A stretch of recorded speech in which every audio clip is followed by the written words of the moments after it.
Melaju galau-galan sebuah truk kontainer di Tangerang, Banten menabrak sejumlah kendaraan.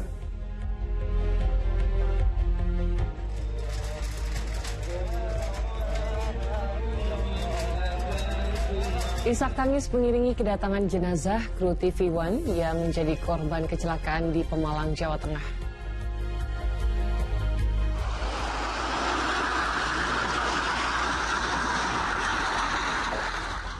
Angin kencang yang menerjang sejumlah wilayah menyebabkan bangunan hingga kendaraan rusak.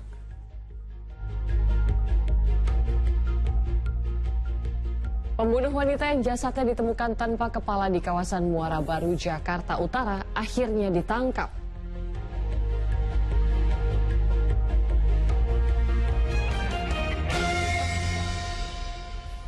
Halo, selamat pagi. Senang sekali saya Astran Syadi. Dan saya Sheila Purnama dapat kembali menjumpai Anda dalam Fokus Pagi edisi Jumat 1 November 2024. Kami hadir dengan rangkaian informasi dan peristiwa terbaru yang berhasil dihimpun tim redaksi kami hingga dini hari tadi. Inilah Fokus Pagi selengkapnya. Di informasi yang pertama, pemirsa, melaju dengan ugal-ugalan. Sebuah truk kontainer di Banten menabrak sejumlah kendaraan di Jalan Kiai Haji Hasyim Asy'ari, Tangerang. Akibat peristiwa itu sejumlah orang terluka dan beberapa kendaraan rusak berat.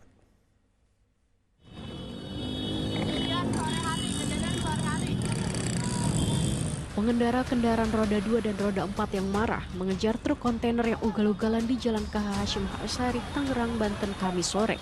Saat dihentikan, sang sopir justru melaju kendaraannya. Bahkan truk itu nekat berlawanan arah sehingga menabrak sepeda motor dan sejumlah mobil. Saya nggak tahu itu, tiba-tiba saya ditabrak, wah gitu. Terus rem saya belum, terus saya nabrak yang di belakang mobil pribadi saya dan warna hitam itu. Bapak mobil apa Pak yang rusak Pak? Ya angkot B02. Aksi kejaran itu baru berhenti setelah truk menabrak pembatas Tugu Adipura di Jalan Veteran Kota Tangerang. Warga yang marah spontan menarik paksa sang sopir dari ruang kemudi dan menghakiminya hingga babak belur. Polisi dan anggota TNI tiba di lokasi kejadian kemudian mengevakuasi sopir ke salah satu rumah sakit swasta di Kota Tangerang. Ada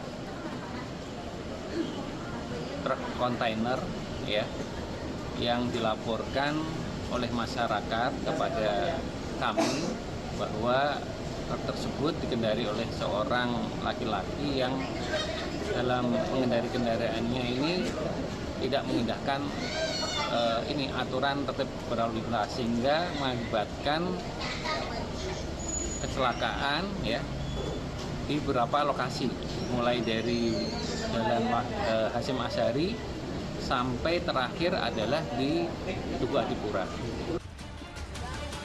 Akibat peristiwa itu, 4 orang luka-luka dan belasan kendaraan rusak berat. Untuk kepentingan penyelidikan, truk telah diamankan di Mapolresta Tangerang Kota. Taufik Saleh melaporkan dari Tangerang, Banten.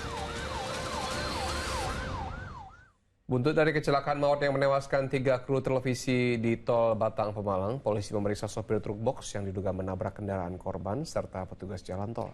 Polisi belum menetapkan tersangka dalam kasus kecelakaan maut ini.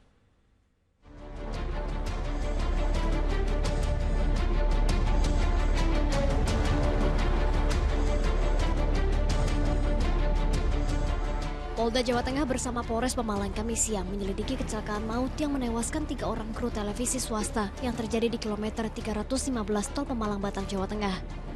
Belum ada tersangka yang ditetapkan dalam kasus tersebut. Sopir truk yang terlibat kecelakaan diperiksa penyidik di Satlantas Polres Pemalang. Dari pemeriksaan sementara terungkap, sopir truk box mengantuk saat mengemudi di jalan tol tersebut. Sementara masih dilakukan pendalaman dan pemeriksaan Satlantas Pemalang. Dua. Jadi satunya mobil box, satunya mobil Avanza. Kalau lihat dari fisik di luar, dari belakang, namun sekarang masih dilakukan pemeriksaan. Kecelakaan terjadi Kamis pagi ketika minibus yang membawa 5 kru televisi tengah menuju Lamongan, Jawa Timur untuk melakukan peliputan. Saat mobil menepi di bahu jalan dihantam truk dari belakang. 3 korban tewas di lokasi kejadian dan 2 orang luka-luka dilarikan ke rumah sakit. Sementara itu 3 jenazah korban yang berada di Rumah Sakit Islam Al-Ikhlas Pemalang, Jawa Tengah, Kamis sore dibawa ke rumah duka. Jenazah Sunardi, pengemudi minibus, dibawa ke kampung halamannya di Desa Purwosari, Magetan, Jawa Timur. Sementara jenazah Marwan dan Alwan, juru kamera, dibawa ke Jakarta. Insya Allah Pak Sunardi, driver dari kru yang telah terjadi tabrakan tadi akan dikirimkan ke Magetan. Sanak family menunggu di sana. Kami sebenarnya sangat ingin sekali juga ketemu sanak family langsung hari ini. Tapi mengingat kita juga harus pergi ke Jakarta, mungkin di lain waktu kami juga ke sana. Sementara itu, korban selamat Felicia Amelinda masih menjalani perawatan di RSI Al-Ikhlas Pemalang. Sedangkan korban GG dirujuk ke Rumah Sakit Budi Rahayu Pekalongan. Kunchoro Wijayanto melaporkan dari Pemalang, Jawa Tengah. Isak tangis mengiringi kedatangan jenazah Sunardi, kru televisi di rumah duka di Magetan, Jawa Timur. Sementara 2 jenazah jurnalis TV One Kamis tengah malam disemayamkan di kantor TV One di Pulau Gadung untuk mendapat penghormatan terakhir dari rekan kerja kedua almarhum. 2 jenazah jurnalis TV One masing-masing Alwan Syahmidi dan Marwan tiba di kantor TV One di kawasan industri Pulau Gadung, Jakarta Timur. Kedatangan kedua jenazah untuk sesaat disemayamkan disambut duka dari para sahabat, keluarga, dan juga rekan kerja. Selain untuk penghormatan terakhir, rekan-rekannya juga berkesempatan melakukan sholat jenazah bagi kedua almarhum. Selanjutnya, jasad kedua jurnalis ini dibawa ke rumah duka masing-masing untuk dimakamkan para jenazah.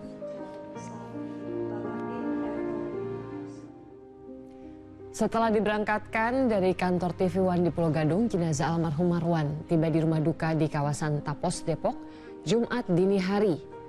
Isak tangis keluarga tak terbendung saat peti jenazah disemayamkan usai. Disemayamkan, almarhum Marwan pun disolatkan di warga dan kerabatnya di musola yang berada tak jauh dari kediamannya.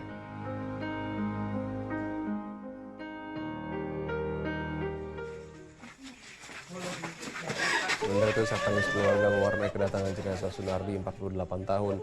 Kru TV One di rumah duka di Desa Purwosari, Kecamatan Magetan, Kamis tengah malam. Kakak ipar korban nyaris pingsan ketika melihat jenazah diturunkan dari mobil ambulans. Begitu juga istri korban, Sugiyati, 37 tahun yang tak kuasa menahan kesedihan. Almarhum meninggalkan seorang istri dan 3 orang anak.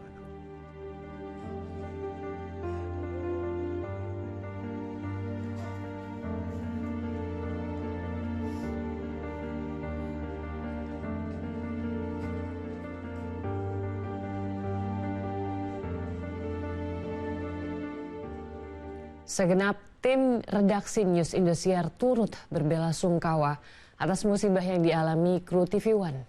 Ini semua keluarga yang ditinggalkan diberikan ketabahan. Kelanjutan informasi di pagi hari ini, pemirsa, diduga sopir lupa memasang rem tangan. Sebuah truk kontainer tiba-tiba meluncur menabrak rumah warga di Cakung, Jakarta Timur. Akibat peristiwa ini, kondisi tembok dan atap rumah warga alami kerusakan parah.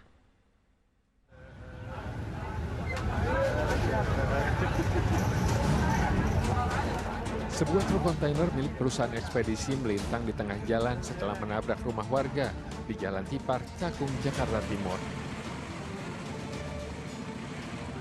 Diduga sopir truk lupa menarik rem tangan dan menyebabkan kendaraannya meluncur keluar dari gudang hingga menabrak rumah di seberang jalan. Banyak orang udah. Jadi pas kejadian Bapak tidur? Ya. Jam berapa Pak? Sekarang jam 2 kurang. Jam 2 kurang? Taruhan nyawa juga nih orang lagi jalan. Suara gantungan bisa. Raya nggak bisa. tahu mobil udah malam.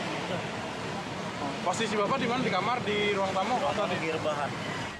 Tidak ada korban jiwa dalam peristiwa ini, meski truk sempat menabrak seorang pengemudi sepeda motor.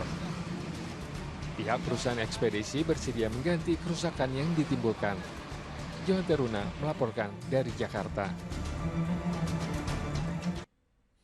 Tiupan angin kencang merusak puluhan rumah warga di Serang, Banten. Sementara di Labuan Batu, Sumatera Utara, hujan dan angin kencang bahkan menerbangkan atap bangunan.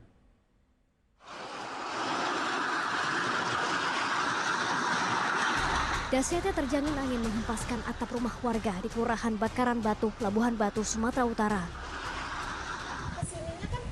Angin kencang yang disertai hujan deras itu juga menumbangkan sejumlah pohon hingga menimpa kabel listrik. Ada warga masyarakat kita, 2 rumah korban dari angin puting beliung, dan satu lagi di belakang asrama haji, 1 rumah. Angin kencang juga merusak 60 rumah warga di Curug, Serang, Banten. Kencangnya hembusan angin membuat sejumlah pohon tumbang hingga merusak atap rumah. Terjadi hujan angin. Tak ada korban jiwa dalam peristiwa ini. Petugas BPBD masih mendata kerusakan akibat cuaca ekstrem.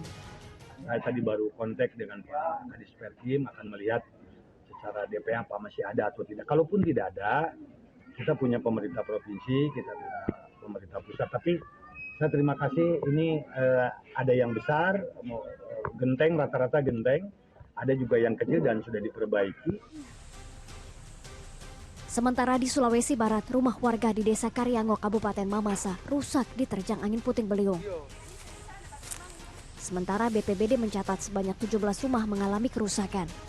Setidaknya ada 42 korban jiwa yang terpaksa mengungsi karena rumah mereka yang hancur diterpa angin. Tim Liputan melaporkan. Hujan deras disertai angin kencang menumbangkan pohon dan baliho di Jalan Raya Bogor, Kecamatan Sukaraja hingga menutup jalan nasional. Sementara di Kabupaten Bandung Barat, terjangan angin puting beliung merusak puluhan rumah penduduk pada Kamis petang.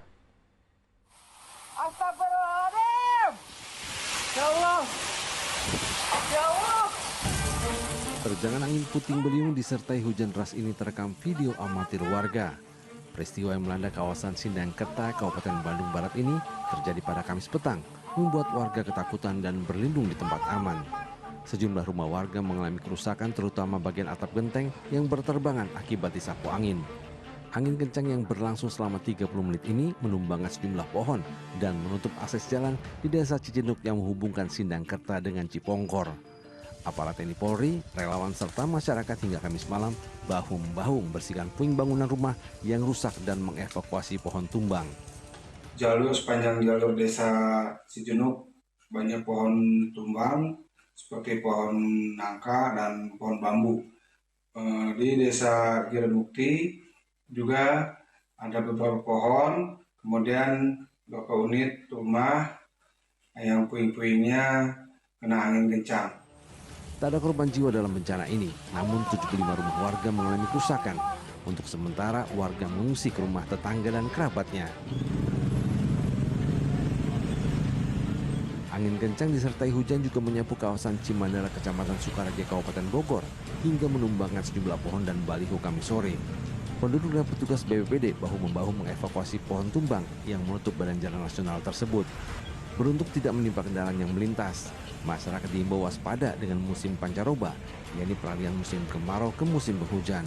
Tim Liputan melaporkan. Pemirsa, cuaca ekstrim juga melanda sejumlah wilayah di Jawa Timur. Para pemotor di Lamongan panik saat angin kencang menerjang kendaraan mereka. Sementara di Madiun, sejumlah motor yang sedang diparkir terguling akibat tersapu angin kencang.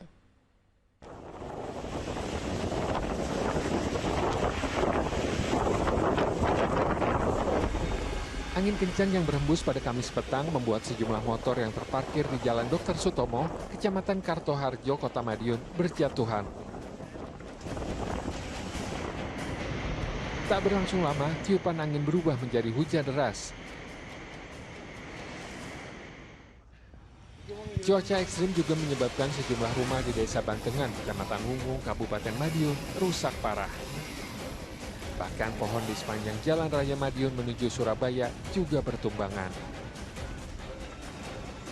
Petugas berjibaku menyingkirkan batang pohon ke pinggir jalan agar kendaraan kembali dapat melintas.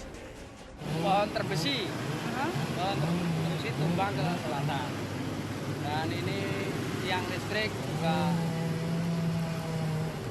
ini juga lampu listriknya juga kena tumpangan terbesi ini hingga patah.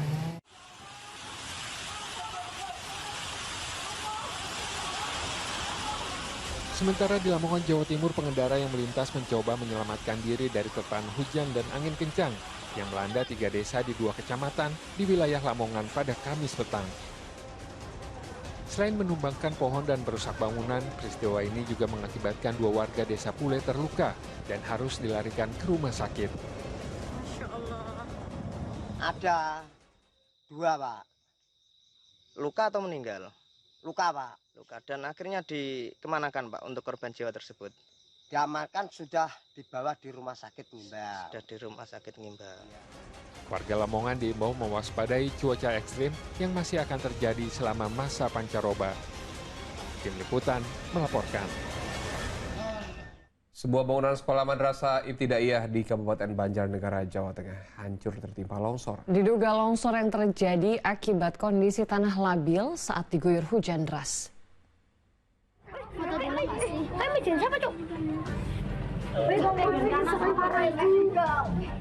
Bencana tanah longsor yang terjadi di Desa Karakobar, Banjarnegara, Jawa Tengah pada Rabu malam telah menyebabkan bangunan madrasah ibtidaiyah hancur.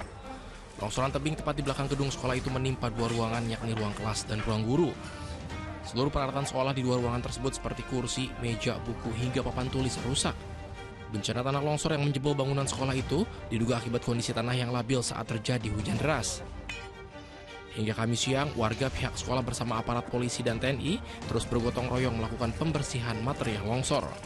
Hujan besar, kena longsoran dari arah atas. Itu talut setinggi berapa, Pak? Sekitar 3 meter. Itu menimpa berapa ruangan, Pak? 2 ruangan, 1 ruang kantor dan 1 ruang kelas. Tidak ada korban jiwa dalam peristiwa ini, karena pada saat kejadian sekolah dalam kondisi sepi dan seluruh siswa telah pulang ke rumah. Akibat bencana ini seluruh kegiatan belajar mengajar terpaksa diliburkan dan rencananya untuk sementara waktu proses belajar mengajar akan dipindahkan ke tenda darurat. Mardianto melaporkan dari Banjarnegara, Jawa Tengah. Rumah berlantai 2 di Durensawit, Jakarta Timur ludes terbakar dimakan api saat sedang ditinggal pergi penghuninya. Lokasi kebakaran yang dalam gang membuat petugas damkar kesulitan mencapai titik api.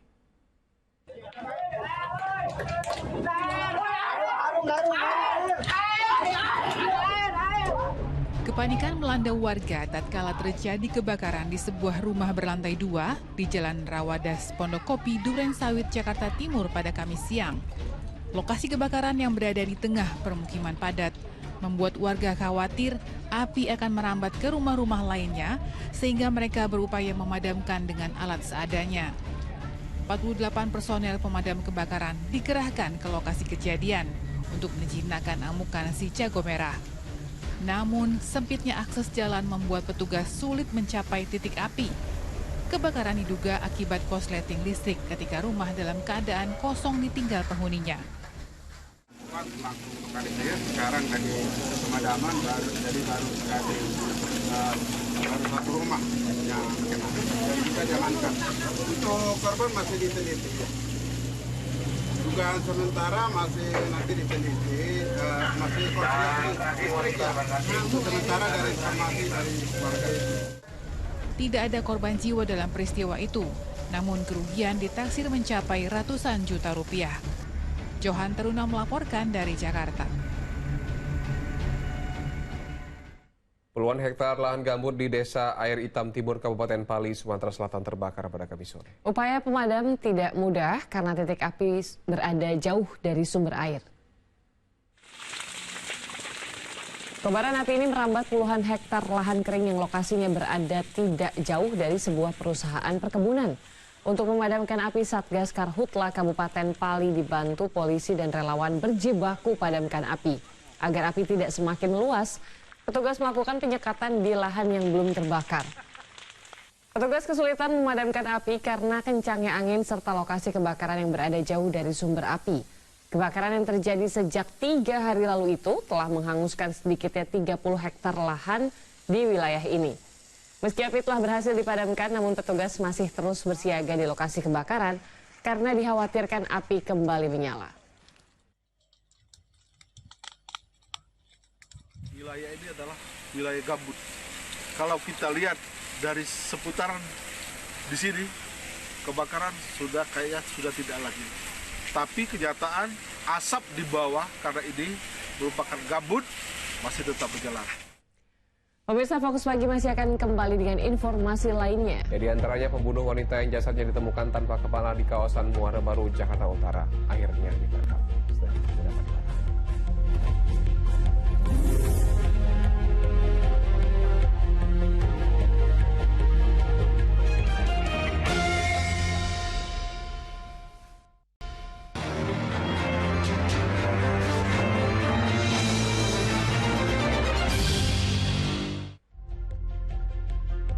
Pemirsa, pembunuh wanita yang jasadnya ditemukan tanpa kepala di kawasan Muara Baru, Jakarta Utara ditangkap. Tersangka yang bekerja sebagai tukang jagal hewan, rupanya teman dekat korban. Motif dibalik tindakan sadis tersangka menghabisi nyawa korban masih didalami polisi.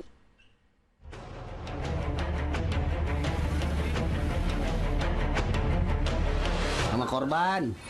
Mana? Lelaki bernama Fauzi Fahmi ini tak berkutik saat ditangkap petugas Subdit Jatanras di Treskrimum Polda Metro Jaya di rumahnya di kawasan Penjaringan, Jakarta Utara, Selasa malam. Lelaki 43 tahun itu diringkus aparat beberapa jam setelah jasad wanita ditemukan termutilasi di kawasan Muara Baru, Penjaringan, Jakarta Utara. Ia lalu dibawa polisi untuk menunjukkan lokasi di mana potongan kepala korban dibuang. Namun di tengah jalan, tersangka mencoba melawan petugas hingga kakinya terpaksa dilumpuhkan dengan timah panas. Dari pemeriksaan terungkap, tersangka rupanya teman dekat korban. Pelaku sehari-hari bekerja sebagai tukang jagal hewan. Wanita 40 tahun itu dibunuh dengan sebilah pisau. Polda Metro Jaya telah berhasil mengamankan saudara FF. Saat ini sudah ditetapkan tersangka. FF ini merupakan teman dekat korban. Membunuh korban dengan memotong kepala korban dengan pisau yang juga sebagai alat, karena tersangka ini bekerja sebagai tukang potong hewan. Tersangka saat membawa karung yang diduga berisi mayat korban terekam jelas dalam kamera pengawas di sekitar rumahnya. Dibantu satu orang, tersangka menggunakan gerobak membawa karung keluar dari gang rumahnya menuju pasar yang tak jauh dari rumah terduga pelaku. Tersangka lalu memindahkan jasad korban terbungkus karung ke mobil bak terbuka yang menunggu di area parkir pasar. Warga setempat tak curiga dengan gerak-gerik tersangka dan juga kardus yang dibawanya. Ya kayaknya karung ya yang didorong-dorong pakai gerobak. Berapa orang itu, Bu? Kayaknya 2 orang, depan sama belakang. Dia ngakunya bawa apa sih itu, Bu? Ya orang sini kalau nanya depan situ ngomongnya si ikan. Ya ada yang bilang ikan gede banget. Ya nggak curiga. Soalnya orangnya setiap hari kan belanja ikan. Buat sekitar begitu. Polisi masih mendalami motif dibalik tindakan keji tersangka yang menghabisi nyawa korban dengan sadis. Temuan jasad wanita tanpa kepala di Danau Muara Baru menggegerkan warga di Muara Baru, Jakarta Utara, Selasa pagi. Kepala perempuan malang itu ditemukan terbungkus karung putih dan dibuang di parit antara tembok jalan dan dinding rumah warga. Jaraknya sekira 600 meter dari temuan jasad. Dari penyelidikan dan identifikasi, korban adalah ibu rumah tangga berinisial SH, usia 40 tahun asal Curug, Tangerang. Ia merupakan orang tua tunggal dengan 4 anak. Sang suami telah lama meninggal dunia. Tim Liputan melaporkan. Tawuran 2 kelompok remaja dengan menggunakan senjata tajam hingga bom molotov terjadi di pintu masuk tol Kalimalang, Bekasi, Jawa Barat. Bahkan salah satu kelompok nekat mengejar lawannya dengan menggunakan sepeda motor hingga masuk melewati gerbang tol.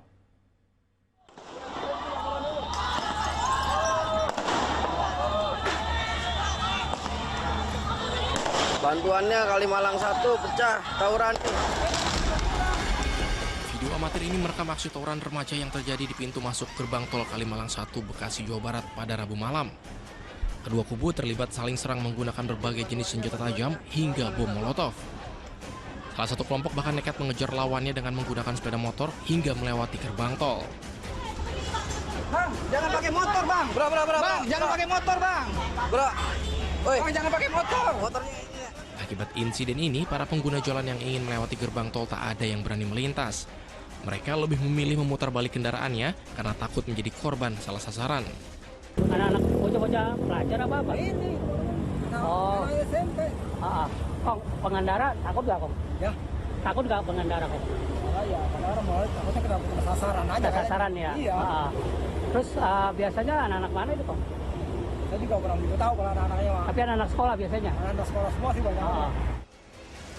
Ini warga dan pengguna jalan berharap aparat kepolisian dapat segera meningkatkan patroli di lokasi agar insiden tawuran yang sudah sangat meresahkan tidak terulang kembali. Awang Darmawan melaporkan dari Bekasi, Jawa Barat. Seorang bocah di Depok, Jawa Barat yang hendak pergi ke warung diserang oleh sekelompok geng motor. Korban yang ketakutan kemudian kabur meninggalkan motornya di lokasi kejadian. Kamera pengawas merekam aksi kawanan geng motor saat berusaha menyerang seorang bocah di Jalan Cendrawasih, Kota Depok, Jawa Barat. Peristiwa penyerangan itu terjadi saat bocah tersebut hendak pergi menuju warung menggunakan sepeda motor. Para pelaku yang datang dengan membawa senjata tajam membuat korban ketakutan.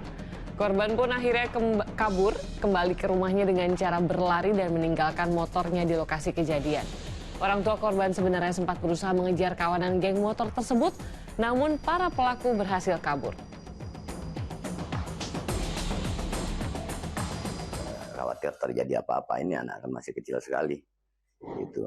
Kemudian melihat kejadian kemarin itu ada 8 atau berapa orang 3 motor, itu kaget saya. Sampai sekarang saya khawatir sekali. Dan kemudian saya sempat menemui salah seorang orang tua dari kelompok mereka itu, memohon agar orang tua mereka care, peduli, kemudian ketemu, kita musyawarah, ternyata sampai sekarang belum. 7 hari hilang, bocah 2 tahun yang terpeleset ke parit akhirnya ditemukan. Korban terjatuh saat sedang bermain hujan ke dalam selokan.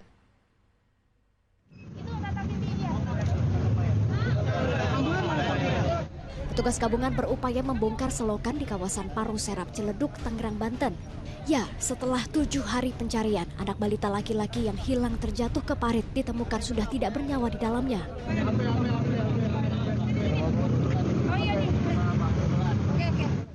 Jasad bocah berusia 2 tahun itu ditemukan sekira 1 kilometer dari lokasi pertama ia hilang. Proses evakuasi sempat terkendala lantaran jenazah korban tersangkut di dalam gorong-gorong yang sempit.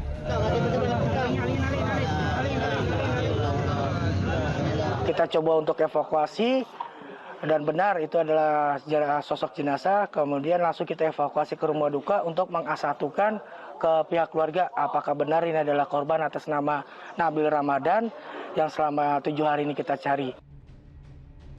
Kini jenazah telah diserahkan ke pihak keluarga untuk dimakamkan. Pada Jumat 25 Oktober, korban yang tengah bermain hujan terpeleset ke selokan dan hilang terseret arus. Taufik Saleh melaporkan dari Tangerang, Banten. Hilang terseret ombak di Pantai Kelingking, Nusa Penida, Bali, seorang pelajar asal Sumedang, Jawa Barat ditemukan sudah tidak bernyawa. Korban terseret saat berenang bersama sejumlah rekannya. Korban ketemu. Korban ketemu. Pencarian terhadap pelajar bernama Kaisar Akira Aiman asal Sumedang, Jawa Barat dilakukan tim SAR gabungan sejak korban dinyatakan hilang sejak Rabu 30 November 2024 di Pantai Kelingking, Nusa Penida, Bali. Upaya tim SAR baru membuahkan hasil pada Kamis siang. Korban ditemukan sudah tidak bernyawa sejauh 200 meter dari bibir pantai.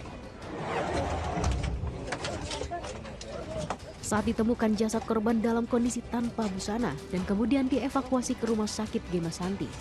Dari pihak keluarga dan memastikan memang benar itu adalah korban yang hilang di Pantai Kelingking Beach. Jadi memang betul kita sudah melaksanakan upaya pencarian hari ini dan selanjutnya dievakuasi ke RIB 05 Denpasar.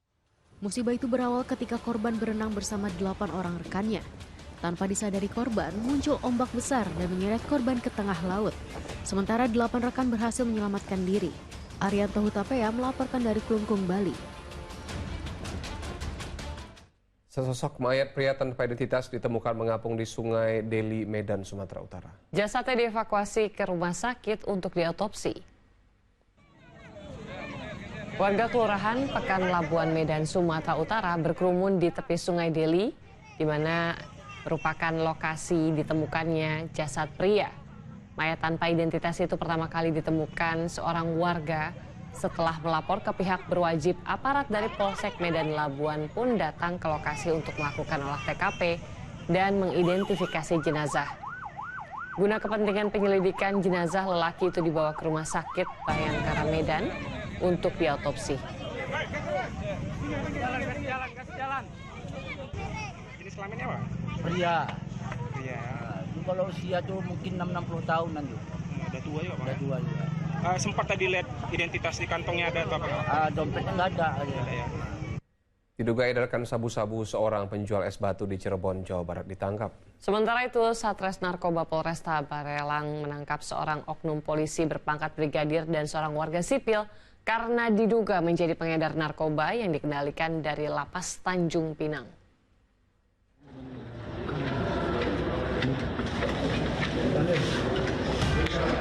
beredarkan sabu-sabu yang dikendalikan dari lembaga pemasyarakatan, oknum polisi berpangkat brigadir ditangkap Satuan Reserse Narkoba Polresta Barelang di rumahnya di asrama polisi Balai Kota Batam, Kepulauan Riau, Rabu dini hari.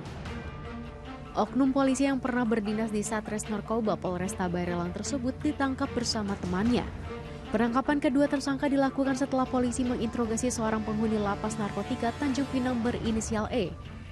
Dari pengakuan E, terungkap jika 50 gram sabu-sabu telah diserahkan kepada tersangka berinisial AK. Setelah diselidiki, barang haram tersebut sebagian disimpan di rumah oknum polisi berpangkat brigadir. Anggota Polresta, dulunya berdinas di narkoba, sekarang berdinas di Polsek Sekupang. Sudah lama Pak mungkin jadi bandar narkoba? Itu masih kami dalami, Bu. Siap. Tapi masih aktif sampai sekarang kan? Masih aktif. Selain menangkap kedua tersangka, polisi juga menemukan barang bukti 35 gram sabu-sabu serta alat hisap serta timbangan digital. Akibat perbuatannya, kedua tersangka terancam hukuman mati. Coba Pak, dibuka. Sementara di Cirebon, Jawa Barat, tergiur keuntungan besar seorang pemuda yang sehari-hari berjualan batu es kristal alih profesi sebagai pengedar sabu-sabu.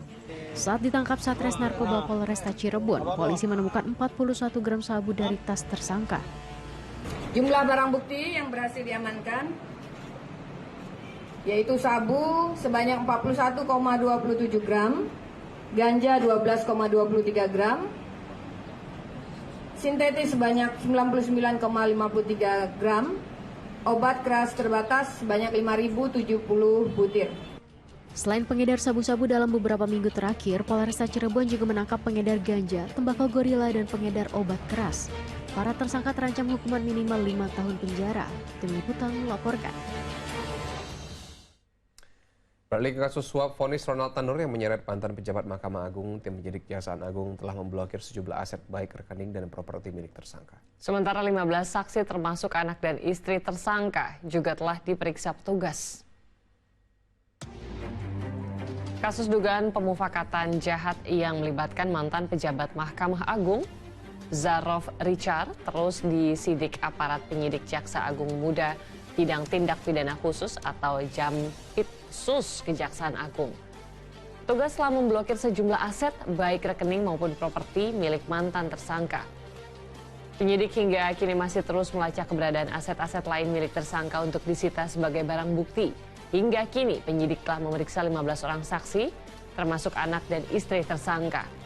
Penyidik juga masih menelusuri penggunaan uang hasil dugaan tindak pidana oleh keluarga inti Zarof Richard.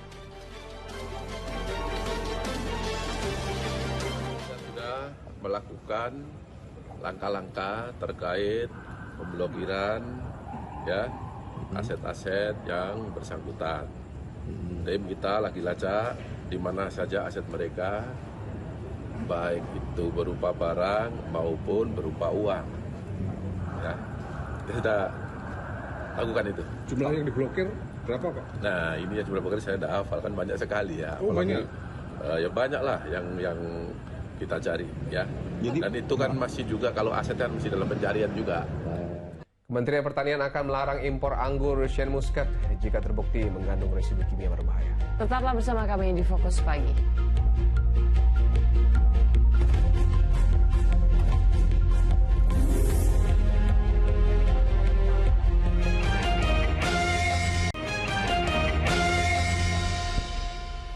Kembali bersama kami di Fokus Pagi bersama saya Sheila Purnama. Dan saya Asran Syadi. Mahkamah Konstitusi mengabulkan sebagian permohonan uji materi terkait Undang-Undang Cipta Kerja. Dalam amar putusannya, Mahkamah Konstitusi mengabulkan batas waktu maksimal untuk perjanjian kerja waktu tertentu serta soal upah.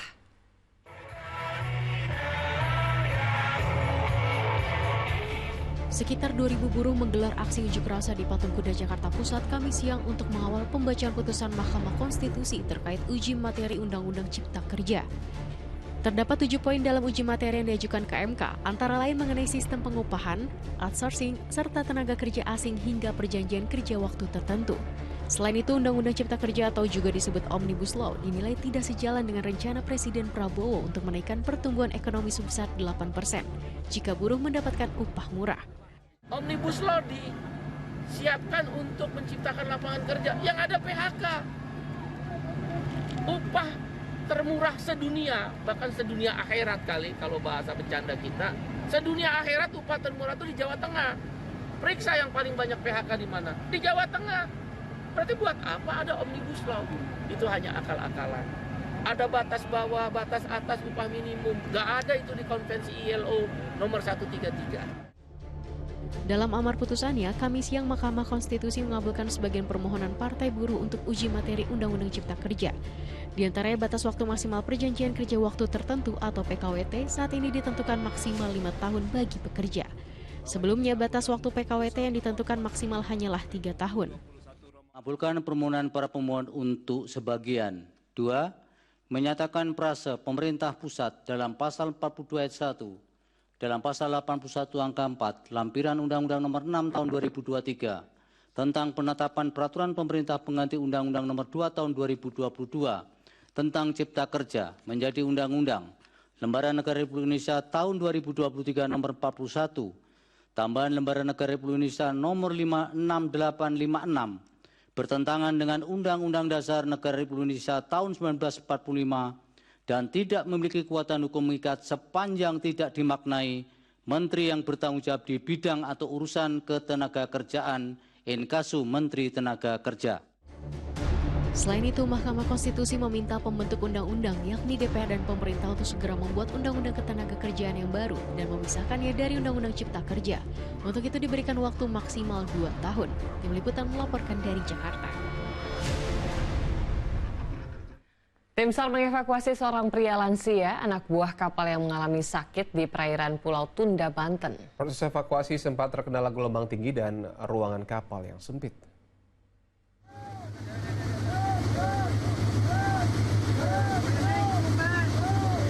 Tim Basarnas Banten berjibaku menurunkan anak buah kapal KM Sejati Marina Nusantara yang mengalami sakit di perairan Pulau Tunda.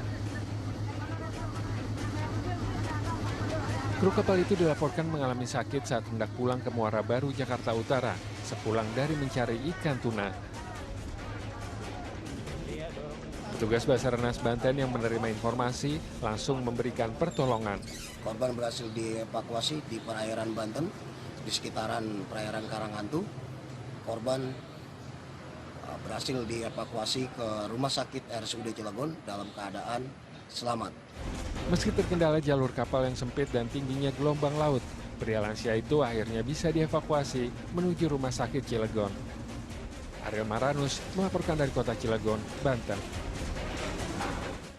Kementerian Pertanian akan melarang impor anggur Shan Muscat jika terbukti mengandung residu kimia berbahaya. Meski Badan Karantina Indonesia menyatakan anggur Shan Muscat yang dijual di Indonesia aman, petugas di sejumlah daerah terus memantau penjualan anggur hijau tersebut.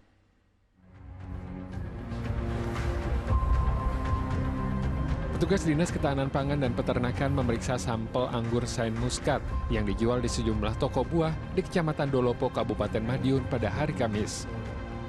Sidak ini dilakukan dalam rangka menindaklanjuti temuan terkait residu pestisida pada anggur Shan Muscat di Thailand.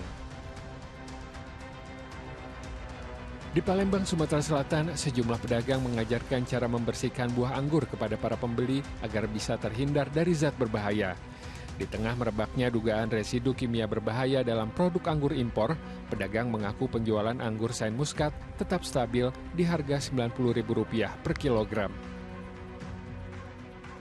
Sementara itu, Kementerian Pertanian akan melarang peredaran dan konsumsi anggur Shan Muscat jika terbukti mengandung residu kimia berbahaya. Intinya ya kita kalau memang ada di situ ada pelanggaran atau di situ ada kandungannya tentu akan kita kaji dan akan kita larang. Gitu. Nah, kita lagi nunggu hasil kajian kandungan di dalam anggurnya itu oleh BPOM kan, yang berwenangan BPOM. Berarti kalau memang terbukti nanti akan di stop impornya, Mas? Ya harus dong, karena berbahaya. Kementerian Pertanian masih menunggu hasil pemeriksaan dari Badan Pengawas Obat dan Makanan atau BPOM terkait kandungan residu kimia berbahaya dalam anggur hijau asal Jepang yang kini dibudidayakan secara masif di Tiongkok. Tim Liputan melaporkan. Seekor anak sapi terjatuh ke sumur sedalam 10 meter di Magetan, Jawa Timur. Pemilik ternak meminta bantuan petugas BPBD untuk mengeluarkan sapi dari dalam sumur.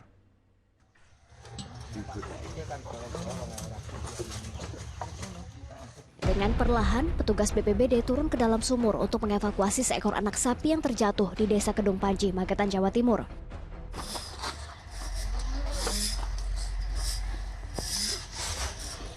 Menggunakan metode katrol atau teknik vertical rescue, proses penyelamatan anak sapi itu memakan waktu 2 jam.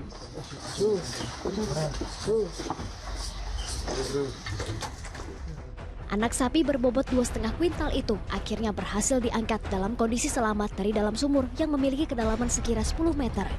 Anak sapi berusia 4 bulan itu terperosok ke sumur lantaran lepas dari kandang saat pemiliknya tengah tertidur. Ruangnya yang atapnya terlalu pendek, jadi agak susah.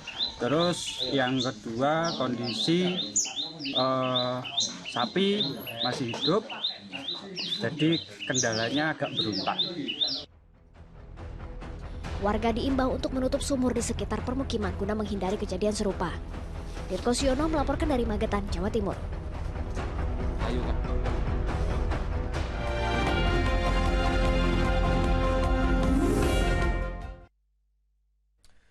Puluhan emak-emak mendatangi kantor Bawaslu Sleman, Yogyakarta pada Kamis siang guna melaporkan adanya baliho kampanye pilkada yang dianggap merendahkan martabat perempuan. Sementara ketegangan hingga adu mulut terjadi ketika sejumlah mahasiswa memaksa masuk ke kantor Bawaslu Bulukumba, Sulawesi Selatan. Kericuhan ini terjadi saat pengunjuk rasa merangsek untuk bertemu Gakumdu, namun dihalangi aparat kepolisian dari Polres Bulukumba. Ketegangan hingga adu mulut pun tak terhindarkan di pintu masuk kantor Bawaslu. Pendemo akhirnya menggelar orasi di halaman kantor Bawaslu, mempertanyakan keberadaan salah satu penyidik di Gakumdu, Bulukumba yang memiliki kekerabatan dengan salah satu calon bupati. Aksi unjuk rasa juga digelar di depan Polres Bulukumba dengan membakar ban bekas dan menutup akses jalan nasional.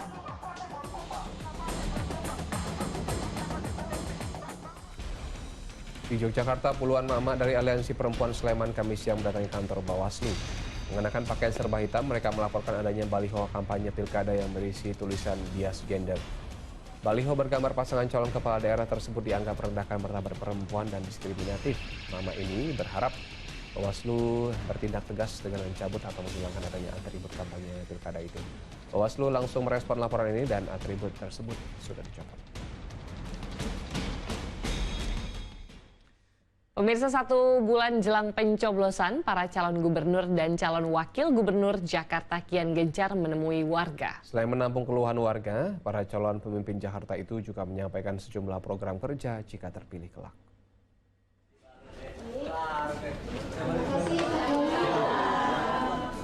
Kehadiran calon wakil gubernur Jakarta nomor urut 1 Suswono langsung disambut ibu-ibu PKK di kawasan Tanah Abang, Jakarta Pusat, Kamis pagi. Pasangan calon gubernur Ridwan Kamil itu berdiskusi dan mendengarkan keluhan para ibu PKK terkait dana insentif dan operasional PKK, Jumantik, serta Dasawisma. Kepada ibu-ibu PKK yang hadir, Suswono berjanji memperjuangkan kenaikan dana insentif dan operasional serta akan meneruskan program yang sudah baik seperti KJP untuk warga. Akan kita lakukan, kita dorong agar mereka lebih semangat lagi lah untuk bekerja, ya, kayak Dasawisma maupun juga Jumantik, ya rasanya memang sudah layak dinaikkan. Sementara calon gubernur Jakarta nomor urut 2 Dharma Pongrekun Kamis siang menyambangi kawasan Kuningan Barat, Mampang, Jakarta Selatan untuk berdialog dengan warga. Dalam kesempatan itu, Dharma menyampaikan gagasannya guna mengurai kemacetan lalu lintas di Jakarta, yakni dengan konsep membuat arus kendaraan mengalir. Di jalan yang padat, kendaraan bermotor dibebaskan dari lampu lalu lintas.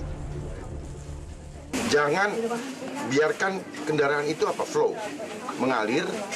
Jangan kita perbanyak namanya roundabout. Roundabout itu kayak Bundaran HI supaya dia selalu mengalir, ngerti gak?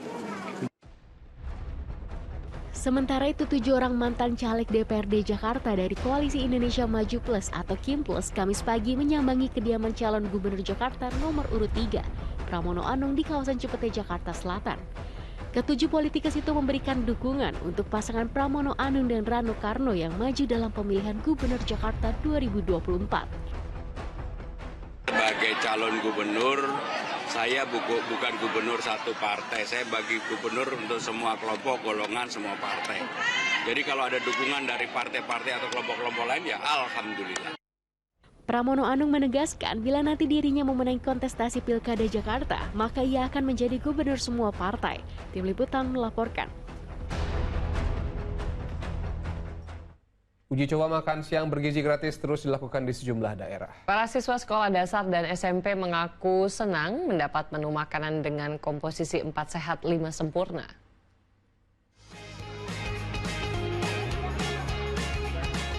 Simulasi makan siang bergizi gratis mulai dilakukan terhadap sejumlah siswa sekolah dasar di Subang, Jawa Barat. Langkah ini sebagai bentuk dukungan aparat kepolisian bersama TNI terhadap program unggulan dari Presiden Prabowo Subianto. Dalam kegiatan ini petugas membagikan nasi kotak yang berisi nasi putih, rendang, sayuran, jeruk, dan susu kepada para siswa.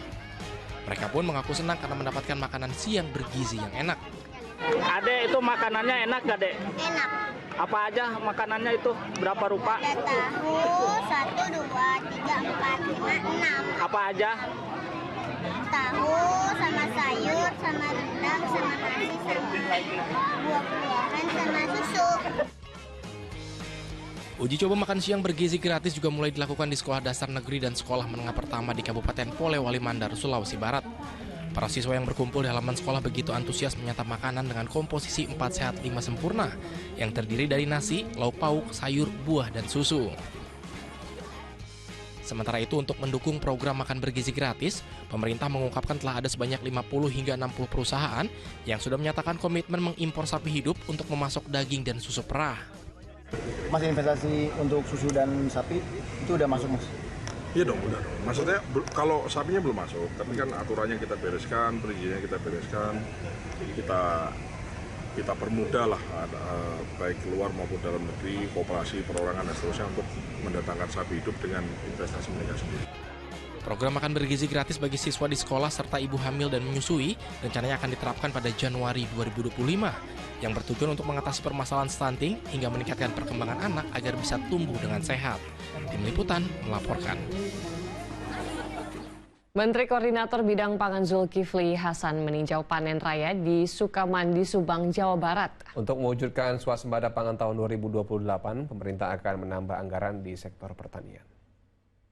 Oktober 2024 dimulai. Diangkat, ya biar seragam, mungkin diangkatnya mau tangan sebelah kiri atau sebelah kanan. Didampingi Kepala Badan Pangan Nasional atau Bappenas Arief Prasetyo Adi, Menteri Koordinator Bidang Pangan Zulkifli Hasan turun ke sawah untuk mengikuti panen raya di lahan sawah milik anak perusahaan BUMN di Sukamandi, Kecamatan Ciasem, Subang, Jawa Barat, Kamis pagi. Lahan pertanian digarap oleh kelompok Tani Optima di lahan seluas 3 hektar yang mampu menghasilkan hingga 6 ton padi per hektar. Usai meninjau panen raya, Zulkifli Hasan berdialog dengan petani setempat. Mereka mengeluh sulitnya memperoleh pupuk. Menanggapi keluhan itu, Zulkifli Hasan berjanji akan mempermudah pupuk subsidi untuk petani. Selain itu, Zulkifli Hasan juga menegaskan, sistem pertanian di Indonesia harus terus ditingkatkan dengan memberikan kemudahan kepada petani untuk mendapatkan benih unggul dan pupuk, sarana irigasi yang memadai, hingga pembukaan lahan sawah baru. Dengan demikian, target swasembada pangan di Indonesia tahun 2028 akan tercapai. Semua kita perbaiki kalau kita mau optimal, kan begitu. Tentu kalau lebih banyak lagi, Pak Mentan luar biasa sekarang buka sawah di Merauke, buka sawah di Kalimantan Tengah, ya. Jadi dari berbagai ini diperbaiki agar kita bisa waktu cepat bisa swasembada. Untuk mencapai swasembada pangan dalam kurun waktu 4 tahun, pemerintah akan menambah anggaran di sektor pertanian menjadi 193 triliun rupiah. Zainal Arifin melaporkan dari Subang, Jawa Barat. Angin kencang yang menerjang sejumlah wilayah menyebabkan bangunan hingga kendaraan rusak. Kami hadirkan informasinya usai jeda. Tetap bersama kami di Fokus Pagi.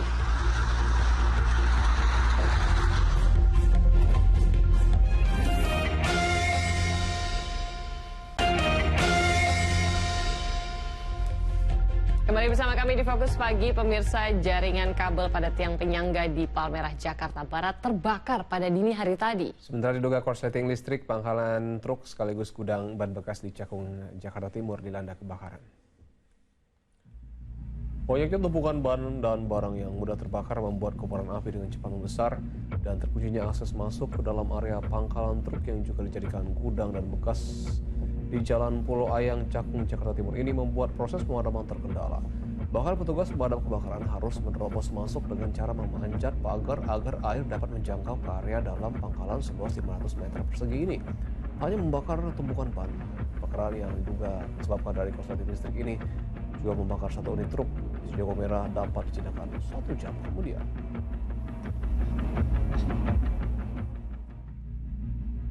Sementara itu, jaringan kabel pada tiang penyangga di Palmerah, Jakarta Barat ini terbakar pada Jumat dini hari tadi. Sebelumnya sempat terlihat percikan api dan suara ledakan.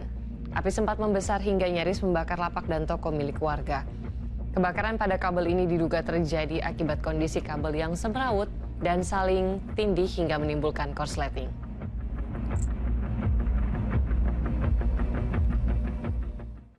Sejumlah wilayah di Filipina masih tergenang banjir akibat terjangan topan Trami. Sementara banjir bandang yang menerjang wilayah Valencia, Spanyol menyebabkan 158 korban meninggal dunia.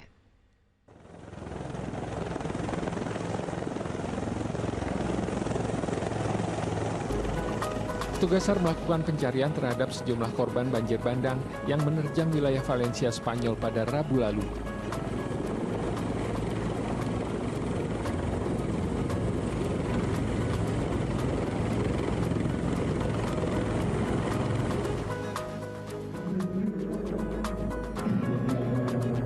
Darat, lebih dari 1.000 petugas gabungan bekerja keras mengevakuasi korban banjir yang masih terjebak.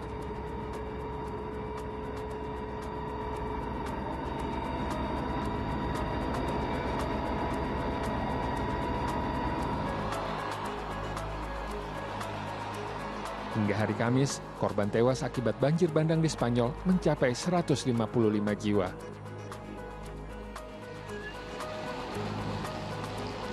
Sejumlah bangunan hingga kendaraan luluh lantak akibat terjangan air bah yang tercatat menjadi yang terparah dalam kurun 10 tahun terakhir.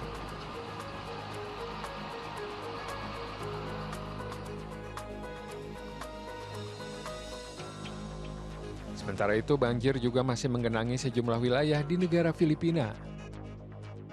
Sisa hujan deras akibat topan Trami menggenangi area pemakaman di wilayah Masantol, kota Pampanga.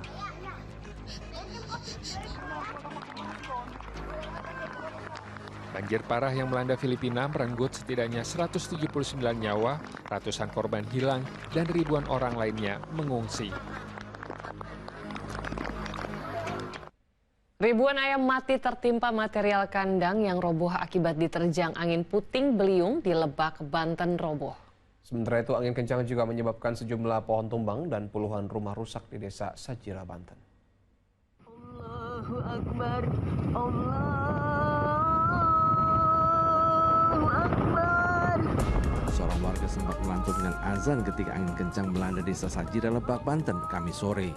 Terjangan angin menyebabkan sejumlah pohon tumbang dan 20 rumah warga rusak. Kerusakan rumah terjadi pada bagian atapnya. Sebelum angin dan hujan menerjang, sempat terdengar petir disusul suara gemuruh. Rata-rata rumah yang rusak itu ketimpa pohon, gentingnya pada hancur. Rumah akan sendiri yang rusak apa nih?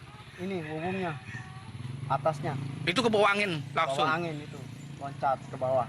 Gemuruh sama angin, ya angin yang besar ya, terus barengin gelap, petir, pokoknya gitu. Takut lah, menakutkan. Hujan dulu atau gimana? Hujan dulu, pokoknya hujan gelap, itu udah mau reda, datang angin. Oh gitu. Tiba-tiba, Sebagian warga yang rumahnya rusak di bagian atapnya kini mengungsi ke tempat sanak saudaranya. Sementara itu diterjang angin puting beliung, kandang ayam milik seorang warga Kampung Ciuyah, Sajira, Lebak, Banten, roboh. Akibatnya ribuan ekor ayam siap panen yang berada di dalam kandang mati tertimpa material kandang. Sementara sebagian ayam lainnya berhasil diselamatkan. Pemilik kandang mengaku rugi ratusan juta rupiah akibat bencana alam ini. Ariel Maranus melaporkan dari Lebak, Banten. Tiupan angin kencang merusak puluhan rumah warga di Serang, Banten. Sementara di Labuan Batu, Sumatera Utara, hujan dan angin kencang bahkan menerbangkan atap bangunan.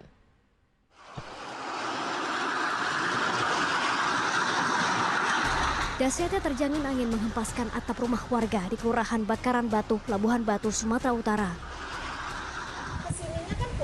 Angin kencang yang disertai hujan deras itu juga menumbangkan sejumlah pohon hingga menimpa kabel listrik.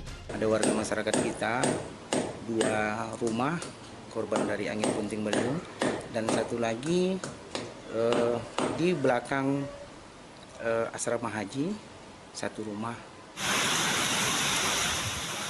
Angin kencang juga merusak 60 rumah warga di Curug, Serang, Banten.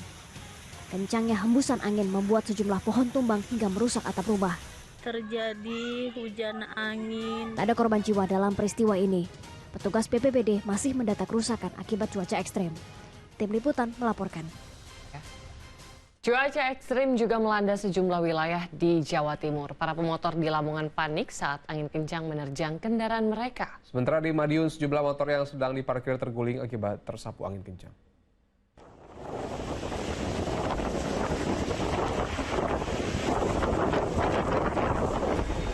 Angin kencang yang berhembus pada Kamis petang membuat sejumlah motor yang terparkir di Jalan Dr. Sutomo, Kecamatan Kartoharjo, Kota Madiun, berjatuhan. Tak berlangsung lama, tiupan angin berubah menjadi hujan deras. Cuaca ekstrim juga menyebabkan sejumlah rumah di Desa Bantengan, Kecamatan Wungu, Kabupaten Madiun, rusak parah. Bahkan pohon di sepanjang Jalan Raya Madiun menuju Surabaya juga bertumbangan. Petugas berjibaku menyingkirkan batang pohon ke pinggir jalan agar kendaraan kembali dapat melintas. Pohon terbesi, pohon terbesi tumbang ke selatan. Dan ini tiang listrik juga, ini dia juga lampu listriknya juga kena tumpangan terbesi ini hingga patah.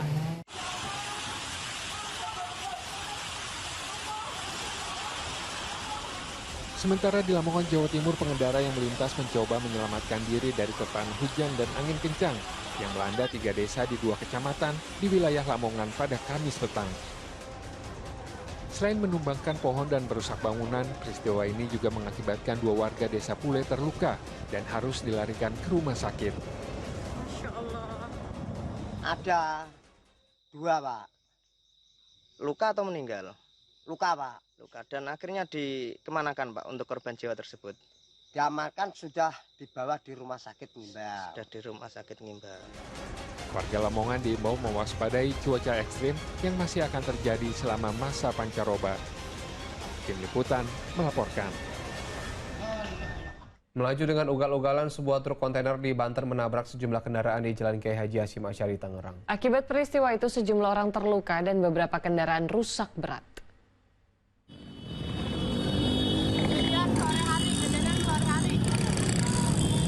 Pengendara kendaraan roda 2 dan roda 4 yang marah mengejar truk kontainer yang ugal-ugalan di Jalan KH Hasyim Asy'ari, Tangerang, Banten, Kamis sore. Saat dihentikan, sang sopir justru melaju kendaraannya. Bahkan truk itu nekat berlawanan arah sehingga menabrak sepeda motor dan sejumlah mobil. Saya nggak tahu itu, tiba-tiba saya ditabrak, gitu. Terus rem saya belum, terus saya nabrak yang di belakang mobil pribadi saya dan warna hitam gitu. Bapak mobil apa, Pak, yang rusak, Pak? Ya angkot B02. Aksi kejaran itu baru berhenti setelah truk menabrak pembatas Tugu Adipura di Jalan Veteran Kota Tangerang. Warga yang marah spontan menarik paksa sang sopir dari ruang kemudi dan menghakiminya hingga babak belur. Polisi dan anggota TNI tiba di lokasi kejadian kemudian mengevakuasi sopir ke salah satu rumah sakit swasta di Kota Tangerang. Ada truk kontainer ya yang dilaporkan oleh masyarakat kepada kami bahwa truk tersebut dikendari oleh seorang laki-laki yang dalam mengendari kendaraannya ini tidak mengindahkan aturan tertib berlalu lintas sehingga mengakibatkan kecelakaan ya di beberapa lokasi mulai dari Jalan Hasyim Asy'ari sampai terakhir adalah di Tugu Adipura. Akibat peristiwa itu, 4 orang luka-luka dan belasan kendaraan rusak berat. Untuk kepentingan penyelidikan, truk telah diamankan di Mapolresta Tangerang Kota. Taufik Saleh melaporkan dari Tangerang, Banten. Pemirsa, Kejaksaan Agung masih mengusut aliran dana dugaan korupsi impor gula yang menyeret mantan Menteri Perdagangan Tom Lembong. Jagung akan meminta keterangan seluruh Menteri Perdagangan pada periode 2013 hingga 2023.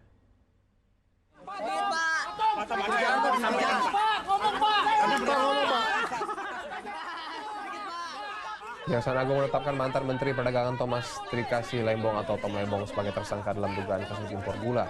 Meski belum menemukan aliran dana yang mengalir ke Tom Lembong, pihak kejaksaan yakin penyidik telah memiliki bukti permulaan yang cukup. Kejaksaan Agung memastikan akan memberikan dan memeriksa seluruh Menteri Perdagangan periode 2015 hingga 2023 terkait dugaan korupsi impor gula di lingkungan Kementerian Perdagangan. Dan memang di periode setelah Tom Lembong juga ada kebijakan menteri yang mengizinkan impor. Ya, jadi sekarang kita fokus pada 15-16. Nanti tidak menutup kemungkinan seiring waktu kita akan menuju ke sana ya. Sabar, ya sabar. Jadi kita sejak ditetapkannya Pak Tom Lembong sebagai tersangka, sekarang kita fokus ke sana. Belum ada kepastian soal aliran dana ke Pak Tom Lembong? Ya, inilah yang sedang kita dalami, karena untuk menetapkan sebagai tersangka ini kan tidak harus seseorang itu mendapat aliran dana.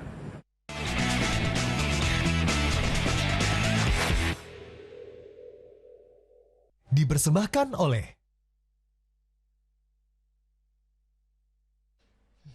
Dari pekan ke-10 BRI Liga 1, Barito Putra berupaya bangkit saat menjamu Arema FC. Sementara Persib Bandung tanpa dukungan supporter akan menjamu Semen Padang yang sedang terpuruk.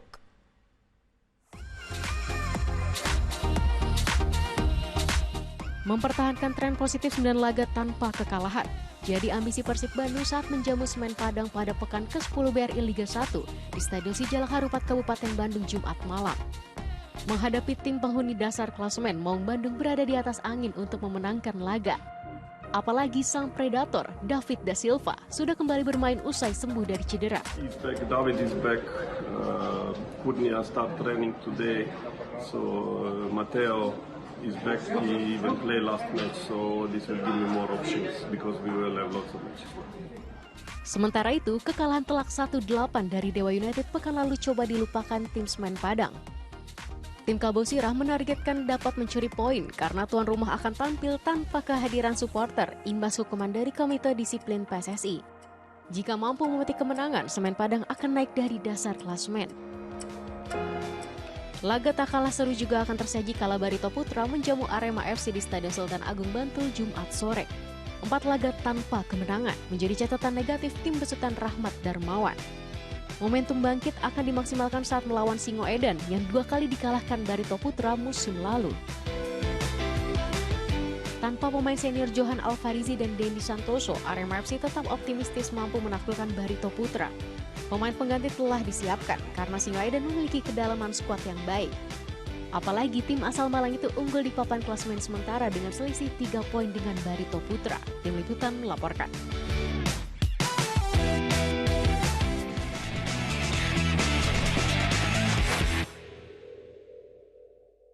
Dipersembahkan oleh Dan pemirsa, laporan tadi menutup kebersamaan kita dalam Fokus Pagi hari ini. Usai Fokus Pagi, jangan lewatkan untuk menyaksikan program Magic Live. Mewakili tim redaksi dan kerabat kerja yang bertugas pagi ini, saya Sheila Purnama. Dan saya Asran jadi pamit. Selamat pagi, selamat beraktivitas, dan sampai jumpa.